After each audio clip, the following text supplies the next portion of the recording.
Hey, we got a classic, I mean really classic, late ice spring pike situation. I've got tip-up experts with me today, so we're going to talk tip-ups and hopefully get some fish at the same time. Can anything pass that up, Douglas? No, that's a beautiful bait. Isn't that beautiful? Doesn't that look good? It's oily, it's beautiful. Yeah, we'll eat our bait if we don't catch any fish.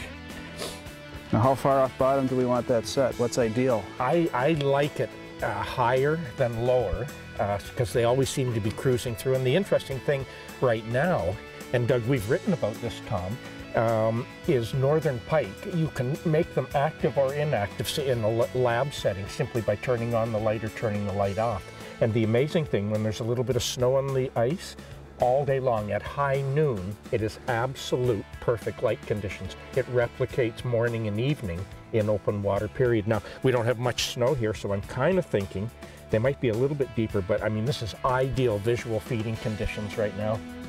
Yeah, and the way I always looked at depth is, you know, if you're shallow, if it's 10 feet deep, you can fish half, the bottom half of the water column, but typically, like you say, if it's really, really shallow, then really, really close to the bottom for me. Oh, here's a flag. Right. Gord, right here. Gord, right here in front of us. There we go. Here we go. It's going with it. Oh yeah. No angle to the line. Long sweep there, Tom. You set. It's your fish. You ready to take him? Yep. Yeah, we got him. It's not a big one though. Nope. Not bad. Watch at the hole here, because that's when they'll take off. Oh yeah, again. here he goes. That's a better fish than you think. Let's get his head in the hole. Oh, There we nice, go. Tom. Yeah. Nice one. Look at the quick strike rig right in the lip. Yeah, it gets them so nicely. And the key, Tom, you know, as you did right there, the key is not a fast herky-jerky, but that long sweep, and it just pulls the hooks right across their, whoops, right across their mouths. You know, now we got the tip up here. I should probably show a little bit how we did that.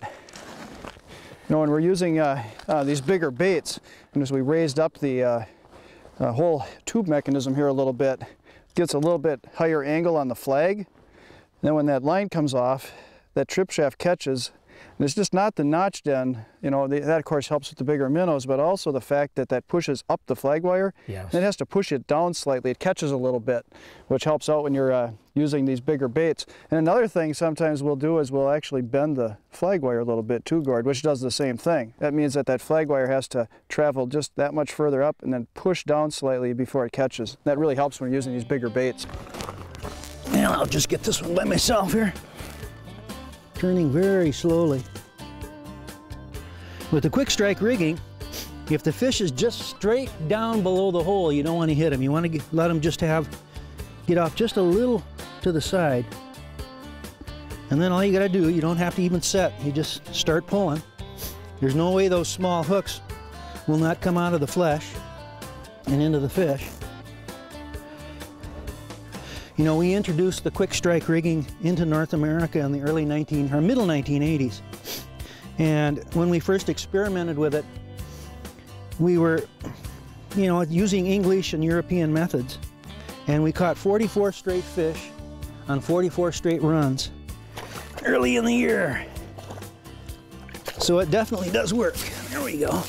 You can see how they hook themselves with the quick strike rigging if you come in here. See, here's the outside hook, and then there, right there is the lead hook.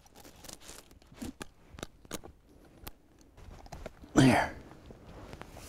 So, and the main thing is, with the quick strike rigging, not only do you almost always catch the fish, but it's almost always, well, it's always virtually releasable. You know? Now, quick strike rigging is 2 tandem hooks, and the mistakes that most people make is they think these hooks have to be a long ways apart. You typically really don't have to have something in the head of the bait. In fact, you typically don't. So we've got 2 small treble hooks. These are number 6 trebles on 27-pound test 7-strand wire. And I want the back hook to go right in the top of the base of the tail right there. And the other one, it does not have to be way far forward so you cover this whole bait. You want that just to be just up just a little farther. And I'm going to let this hang in the water perfectly vertical like that. And the reason that you want it to hang like that is because when the fish comes here and he inhales the bait goes in head first like that. It's swinging against this pivot point right here. So the head of the bait goes in. This is the fish's mouth, and you notice where the hooks are positioned. Even if it goes all the way in here, you're not going to hook that fish in the throat. So not only are you going to get the fish, but you're also going to be able to release them. So that's quick strike rigging.